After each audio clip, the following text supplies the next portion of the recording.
Kerala cricket league കിരീടം Kochi blue ടൈഗേഴ്സിന്. നിലവിലെ ചാമ്പ്യന്മാരായ കൊല്ലം സെയിലേഴ്സിനെ 75 റൺസിന് തകർത്താണ് കൊച്ചിയുടെ കിരീട നേട്ടം. 182 റൺസ് വിജയലക്ഷ്യം പിന്തുടർന്ന കൊല്ലത്തിന്റെ പോരാട്ടം 106 റൺസിൽ അവസാനിച്ചു. കൂടുതൽ വിവരങ്ങളുമായി MG Pratheesh Thiruvananthapuram sports hub സ്റ്റേഡിയത്തിൽ നിന്ന് ചേരുന്നതിന് മുമ്പ് ഇപ്പോൾ തത്സമയ ദൃശ്യങ്ങൾ ഇപ്പോൾ പ്രേക്ഷകർക്ക് കാണാം. കപ്പ് ഉയർത്തുന്ന കൊച്ചി ബ്ലൂ ടൈഗേഴ്സ്.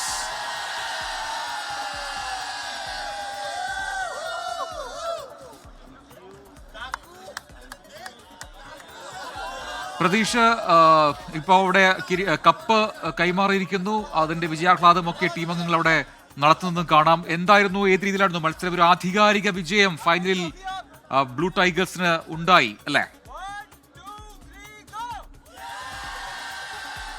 പ്രജിൻ, തീർച്ചയായും പ്രജിൻ സൂചിപ്പിച്ചതുപോലെ തന്നെ ഒരു ആധികാരിക വിജയമായിരുന്നു കാര്യവട്ടം ഗ്രീൻഫീൽഡ് സ്റ്റേഡിയത്തിൽ കൊച്ചി ബ്ലൂ ടൈഗേഴ്സിന് ഉണ്ടായിരുന്നത്. അതിന്റെ വിജയാഘോഷമാണ് നമ്മളിപ്പോൾ ലൈവായി തന്നെ കണ്ടത്. അത്രത്തോളം ആധികാരികമായിരുന്നു. തുടക്കം മുതൽ തന്നെ കൊച്ചി ബ്ലൂ ടൈഗേഴ്സിന്റെ ഒരു ആധികാരികതയായിരുന്നു നമ്മൾ ഈ മാച്ചിൽ ഉടനീളം കണ്ടത്. കാരണം ഈ ടോസ് നിർണായകമായ ഒരു മത്സരം കൂടിയായിരുന്നു. പക്ഷേ ആ ടോസ് കൊല്ലം സെയിലേഴ്സിന് അനുകൂലമായെങ്കിൽ പോലും ഈ കൊച്ചി ബ്ലൂ ടൈഗേഴ്സ് വലിയ ആധിപത്യത്തോടു കൂടി വിജയിച്ചിരിക്കുന്നു. ഇപ്പോൾ ഈ മാച്ചിൽ തന്നെ ഒരു ടോപ്പ് സ്കോറർ വിനൂപ് ചേരുകയാണ്.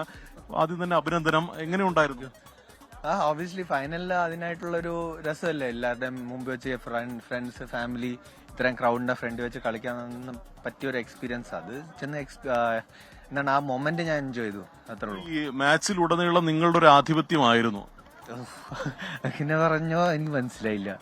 ഇപ്പോ ഈ മൊത്തത്തിൽ ഈ ടൂർണമെന്റ് എങ്ങനെ ഉണ്ടായിരുന്നു? കാരണം അടിപൊളിയാ, ഭയങ്കര അറ്റ്മോസ്ഫിയർ ആയിരുന്നു. നമ്മുടെ ടീം അറ്റ്മോസ്ഫിയർ, നമ്മുടെ management players, it was very easy to be frank. ഭയങ്കര എളുപ്പത്തുള്ള അറ്റ്മോസ്ഫിയർ ആയിരുന്നു. Just go out there and express yourself, അത്രേ പറഞ്ഞിട്ടുള്ളൂ, അല്ലാതെ വേറെ പ്രത്യേകിച്ച് ഒന്നുമില്ല. പലപ്പോഴും ഇവിടെ ടോസ് ഒരു അനുകൂല ഘടകമായി മാറാറുണ്ടല്ലോ. ഇന്ന് പക്ഷേ അത് തിരിച്ചു വന്നു. അതെ, ഈ ടൂർണമെന്റ് തുടങ്ങുന്ന മുമ്പ് തന്നെ സാധാരണ T20 എപ്പോഴും ചേസ് ചെയ്യാനാണ് എല്ലാവർക്കും ഇഷ്ടം.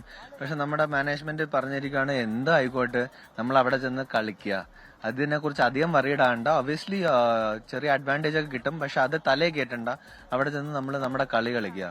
പക്ഷെ ഇന്ന് ഒരു 200 മുകളിൽ സ്കോർ പ്രതീക്ഷിച്ചിരുന്നു. ആക്ച്വലി ടു ബി ഫ്രാങ്ക് ഇല്ല, കാരണം വിക്കറ്റ് കുറച്ച് ഹെൽപ്പ് ചെയ്യുന്നുണ്ടായിരുന്നു ബോളേഴ്സിന്.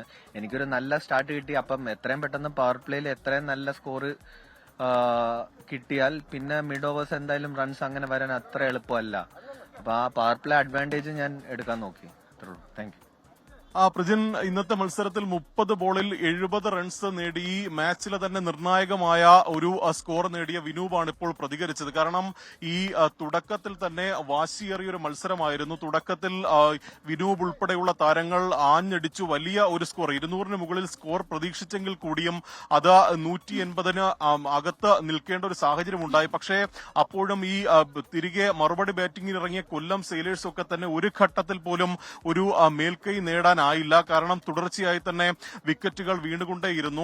ഈ കൊല്ലം സെയിലേഴ്സിന്റെ തന്നെ കരുത്തുറ്റ സച്ചിൻ ബേബി അപ്രതീക്ഷിതമായി തന്നെ ഒരു ഔട്ടായതോടുകൂടി തന്നെയാണ് ഒരു മാച്ചിന്റെ ഗതി തന്നെ മാറിയിട്ടുള്ളത്. എന്തായാലും വലിയ ആവേശമായിരുന്നു കാര്യവട്ടം ഗ്രീൻഫീൽഡ് സ്റ്റേഡിയത്തിൽ ഉണ്ടായിരുന്നത്. നമുക്ക് ഇവിടെ കാണാം. ഇപ്പോൾ ഈ ട്രോഫി എല്ലാം നൽകിയതിനു ശേഷം ഫോട്ടോഷൂട്ടൊക്കെ കഴിഞ്ഞ് അതിന്റെ ഒരു ആഹ്ലാദമാണ് ഇവിടെ പങ്കുവയ്ക്കുന്നത്. എന്തായാലും നിലവിലെ ചാമ്പ്യന്മാരെ തകർത്ത് ഈ കന്നി കിരീടം നേടിയ ആ ഒരു ആഹ്ലാദത്തിലാണ് കൊച്ചി ബ്ലൂ ടൈഗേഴ്സ് ഉള്ളത്. പ്രജിത്, KCL ഫൈനൽ നടന്ന തിരുവനന്തപുരം സ്പോർട്സ് ഹബ് സ്റ്റേഡിയത്തിലെ മൈതാനത്തു നിന്നാണ് MG പ്രതീഷ് തത്സമയ വിവരങ്ങളുമായി ചേർന്നത്.